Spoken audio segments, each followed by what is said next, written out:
ہمارے ہاں ایک بہت بڑا ظلم ہے. ایک بندہ گاڑی چلانا نہیں جانتا، گاڑی چلانا نہیں جانتا، ہم اس کو اسٹیئرنگ پہ نہیں بٹھانے دیتے، بیٹھ جائے گا تو ایکسیڈنٹ کرے گا. ایسا ہی ہے نا، جو گاڑی چلانا نہیں جانتا اس کو اسٹیئرنگ پہ نہیں بٹھاتے، بٹھایا تو نقصان ہوگا. اب ہم لڑکی اور لڑکے کو شادی کی گاڑی پر بٹھا دیتے ہیں، نہ لڑکی کو پتہ ہے کہ مرد کے کیا حقوق ہیں، نہ مرد کو پتہ ہے عورت کے کیا حقوق ہیں، تو پھر ایکسیڈنٹ نہ ہو تو پھر اور کیا ہو. ہم دین کا علم سیکھتے ہی نہیں ہیں. آؤ آج میں چند ایک باتیں آپ کے سامنے عرض کروں کہ شادی ہے کیا چیز اور اس کو کامیاب بنانے کا طریقہ کیا ہے. کوشش بندہ کرے، آگے انجام اللہ تعالیٰ. ہمارے ہاں ایسا نہیں ہوتا. ہم پتہ کیا کہتے ہیں کہ اللہ بڑا کرم کرے گا، اللہ بڑا کرم کرے، یا تو نماز پڑھے اور اللہ بڑا بخشن والا ہے.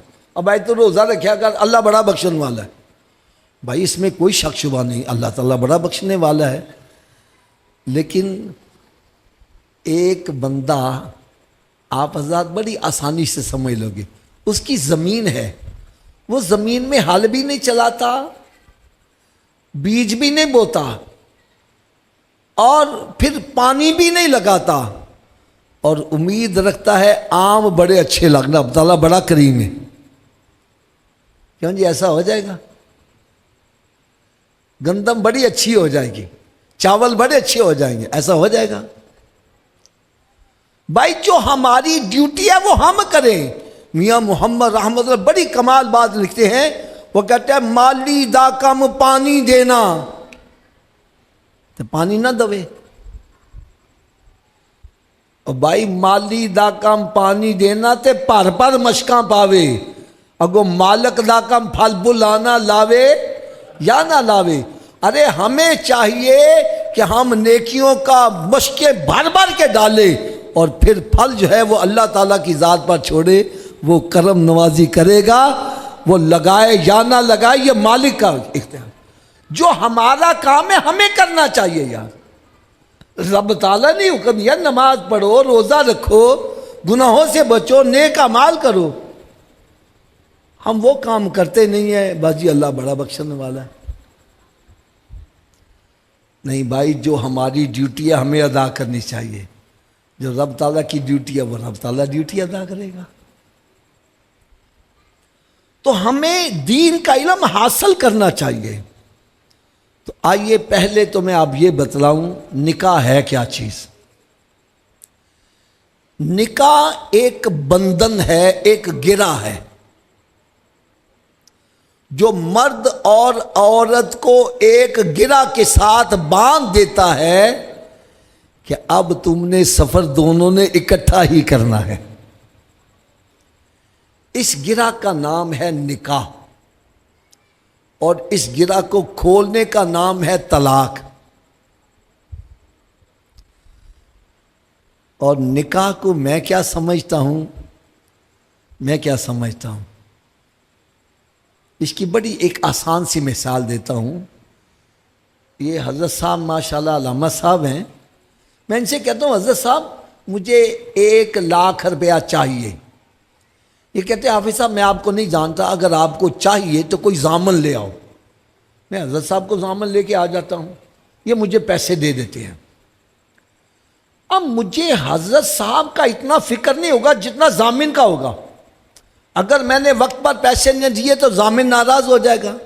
ایسا ہی ہے نا یار. بالکل اسی طرح سمجھو، مرد عورت کے لیے تو عورت مرد کے لیے حلال کب ہوتی ہے؟ جب ضامن میرے آقا کی ذات بن جاتی ہے. اگر نہیں سمجھ آ رہی میں اور آسان مثال کر دوں. ایک نوجوان لڑکا ہمارے گھر آتا ہے، کہتا ہے جی اپنی بیٹی میرے ساتھ بھیج دو گے؟ بلکہ ہم ہو سکتا جوتے اتار کر 2-4 اس کو لگا، تو کون ہے ہماری بیٹی کا نام لینے والا؟ اور جب نکاح پڑھ لیا جاتا ہے تو باپ خود ساتھ بھیج رہا ہے. بھائی اب کیوں بھیج رہا ہے؟ کہتا اب ضامن میرے آقا کی ذات بن گئی ہے۔ یاد رکھو جس نبی کی ضمانت پر عورت مرد کے لیے اور مرد عورت کے لیے حلال بنے ہیں، اب ساری زندگی اس نبی کی عظمت اور شان کا خیال رکھتے ہوئے مرد کو چاہیے عورت کے حقوق ادا کرے اور عورت کو چاہیے مرد کے حقوق ادا کرے، کسی کے ساتھ زیادتی نہ کریں۔ اگر ہم ایک دوسرے کے حقوق کا خیال رکھیں، نبی پاک صلی اللہ علیہ وسلم کی حیات طیبہ ہمارے لیے بہترین نمونہ ہے۔ لَقَدْ كَانَ لَكُمْ فِي رَسُولِ اللَّهِ أُسْوَةٌ حَسَنَةٌ، سرکار صلی اللہ علیہ وسلم کی حیات طیبہ ہمارے لیے بہترین نمونہ ہے۔ اس میں شادیاں بھی ہیں، غمیاں بھی ہیں، فوتگیاں بھی ہیں، ارے جو بھی کام آئے سرکار کے نقش قدم پر چلتے ہوئے گزارو گے، تیرے گھر میں برکتیں ہوتی چلی جائیں گی۔ ہمارے ہاں عموماً ہوتا کیا ہے، عورتوں کے ساتھ زیادتی ہوتی ہے، عورتوں کے ساتھ۔ میں کہتا ہوں اگر ہم صرف حدیث مبارکہ کے ایک حصے پر عمل کر لیں، لو ہمارا سارا معاشرہ امن کا گہوارہ بن جائے۔ وہ حدیث مبارکہ کون سی ہے؟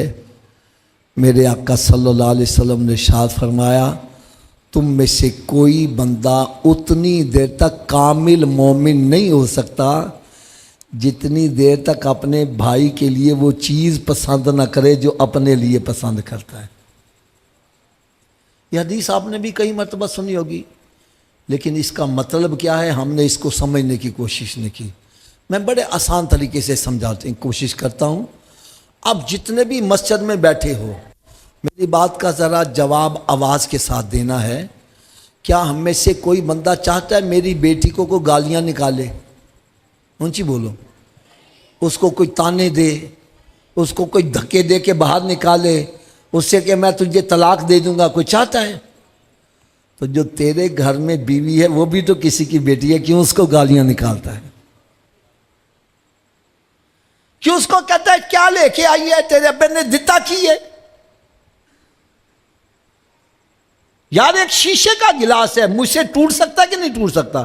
یہی گلاس بیوی سے ٹوٹ جائے، اس پر قیامت کیوں ڈائی جاتی ہے؟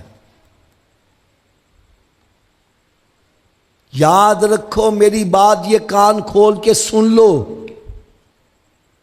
جو سلوک آپ اپنی بیوی سے کرتے ہو، یہ سمجھو اس کی جگہ اگر میری بیٹی ہو اور کوئی اس کے ساتھ ایسا سلوک کرے جیسا میں اس کے ساتھ کرتا ہوں، تیرے دل پر کیا بیتے گی؟ یار وہ بھی تو کسی کی بیوی ہے، وہ بھی تو کسی کی بیٹی ہے۔ جب تو گالیاں نکالتا ہے، اس کو تانے مارتا ہے، بات بات پر اس پر تشدد کرتا ہے، تو اس کے ماں باپ پر کیا بیت رہی ہوگی؟